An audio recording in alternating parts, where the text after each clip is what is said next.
Hello everyone, welcome back to 3 News Now. I'm Stephanie Haney. Today is Wednesday, October 20th. Thank you for being here for the top stories from WKYC.com and our WKYC app. We start with a story that continues to keep the attention of the country. We now know that a medical examiner has been called to the Carlton Reserve area as Brian Laundrie's parents search for their son. Again, he is a person of interest in the murder of Gabby Petito, who is was his fiance before her remains were found, and it was determined that she died of strangulation. The Sarasota County Medical Examiner went to the Carlton Reserve Wilderness region.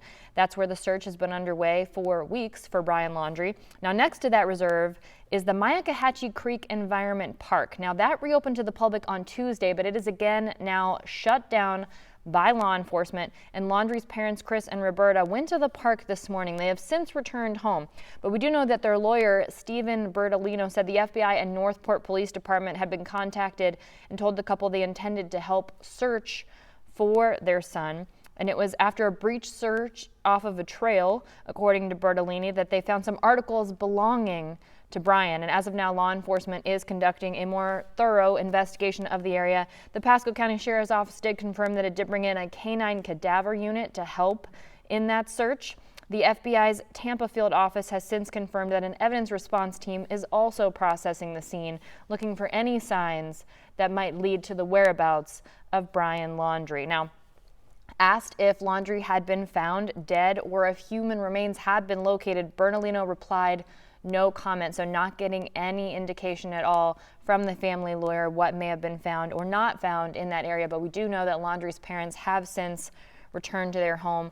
Laundrie, 24 years old, is considered a person of interest again in his fiance's disappearance and murder. They had set out on a cross-country road trip in July in a van. Police say that was discovered at the home of Laundrie and his parents in Northport, Florida, where she had been living. She did not return with him. Her remains, again, were confirmed to have been found. It was confirmed that she did die of strangulation.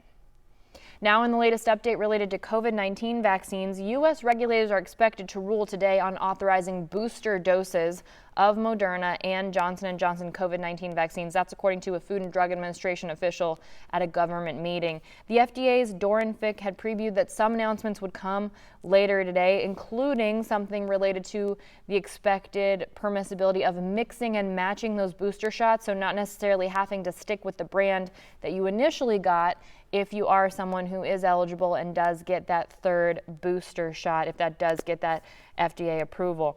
Now, Fink appeared at a meeting of vaccine experts that was convened by the Centers for Disease Control and Prevention. They're expected to take up FDA decisions and make their own recommendations tomorrow. Now let's take a look at the latest COVID-19 numbers here in Ohio. In from the Ohio Department of Health, there have been 4,574 new COVID-19 cases reported in the last 24 hours as of today. That's almost 1,000 more than we saw yesterday.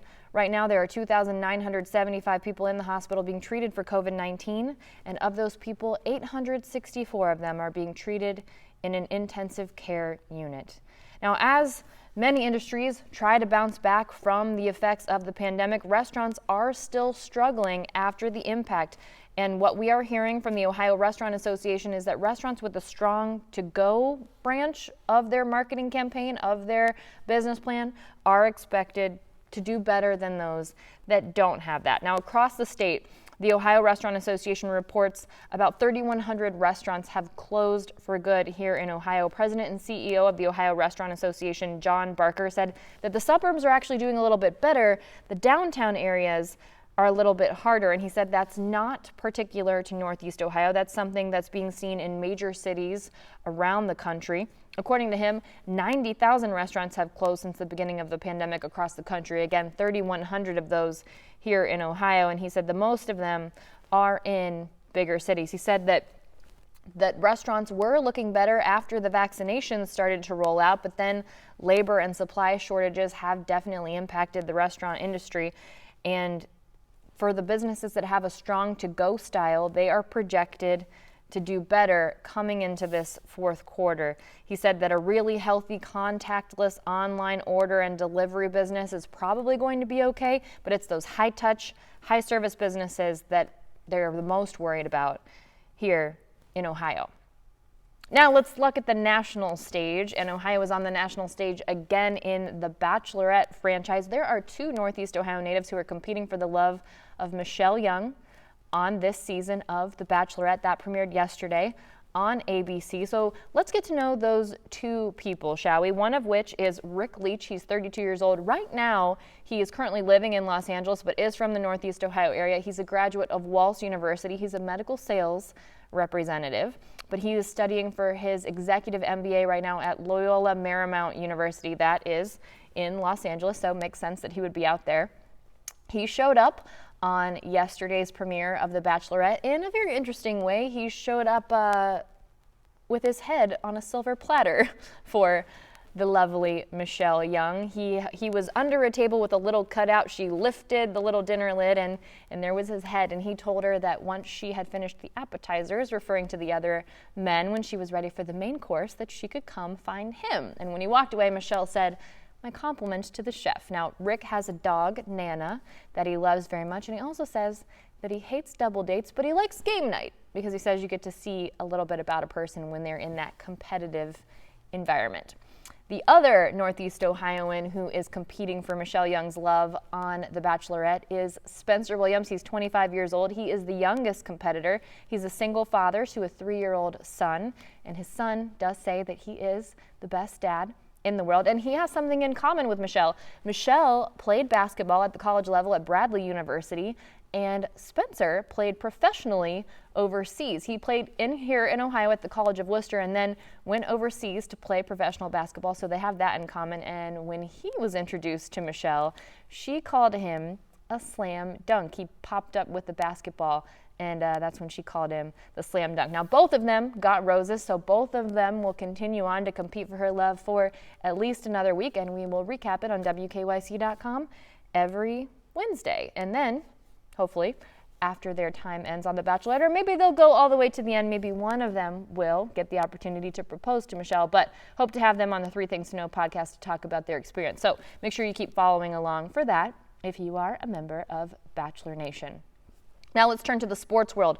We do now know it is confirmed that the Cleveland Browns will start backup quarterback Case Keenum tomorrow on Thursday Night Football against the Denver Broncos here at First Energy Stadium. That's because Baker Mayfield is still recovering with that torn labrum on his left shoulder, his non-throwing shoulder. Now, Baker really wanted to play. We do know that, but head coach Kevin Stefanski said today, with the short week, just couldn't make it happen. He knows Baker is working his hardest to get back as soon as possible, but that Case will be playing and starting. Now, this is the first time since Baker Mayfield took over starting for the Cleveland Browns that he won't start. The last time someone else started for the Cleveland Browns was in Tyrod Taylor, and that was against the New York Jets on September 20th, 2018. Now, Case Keenum has experience working under Kevin Stefanski. His best season was in 2017. He led the Minnesota Vikings to an 11-3 record. That was while playing under then Minnesota quarterbacks coach and current Browns head coach Kevin Stefanski. So the two have a lot of history. Case Keenum is well-versed in the offense.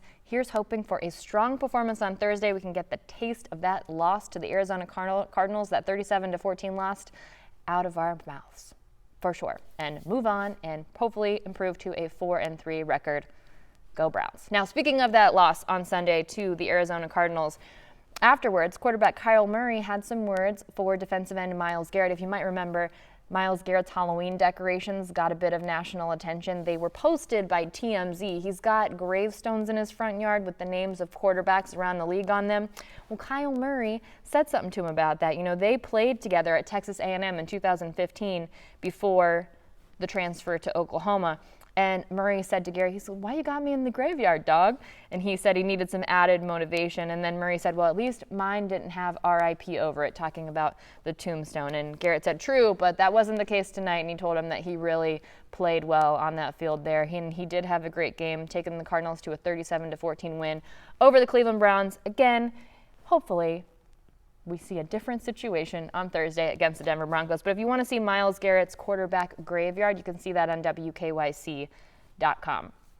Also, another very popular Halloween decor making a lot of attention here in the Northeast Ohio. It's the yard that belongs to Alan Perkins of Olmsted Falls, and it's a really over-the-top skeleton theme. It's gotten the attention of the Today Show and also Star Trek actor George Takei. Now this is it's a skeleton that's really like kind of busting out of the house. You have to see it. It's on WKYC.com. But what's really cool here is it's part of something called Skeletons for St. Jude's. Now this is a nationwide fundraiser. There are more than 150 houses participating that have decorated their houses with these over-the-top skeleton themes, and then each house has a QR code directing visitors to a donation page. And the fundraiser doing very well. That's what Perkins told our 3 News digital reporter Hope Sloop. He said they went from 25,000 to 29,000 in 2 days. They do still have a ways to go, they say. As of yesterday, the group had raised just under $30,000 for St. Jude. So if you want to check that out and those opportunities to donate, head to WKYC.com for the information on where to see that house in Olmsted Falls. It's definitely worth it. And because it's Wednesday, we're going to end here on your good news break. It's All Good News comes out every Wednesday at 1 p.m. on the WKYC YouTube channel. Check it out. This week we have very cool stories, very sweet stories. We get to catch up with Martha Stewart and Snoop Dogg and see what they're up to. It's definitely worth knowing. And a very sweet Ohio groom who is really stepping up to take part of a package deal, so to speak. Also, adorable animals. We can't give you a good news episode without some adorable animals. And there are 2 very cool pups with one very cool trick in this week's edition of It's All Good News. So make sure you check that out. Again, subscribe to the WKYC YouTube page so that you do not miss a single episode. And also the WKYC app, because we do send that notification every week after it goes up to make sure you get your midweek pick-me-up in the form of your good news break. That's it for 3 News Now today, and I will see you back here tomorrow with your rundown of the top stories from WKYC.com and our WKYC app.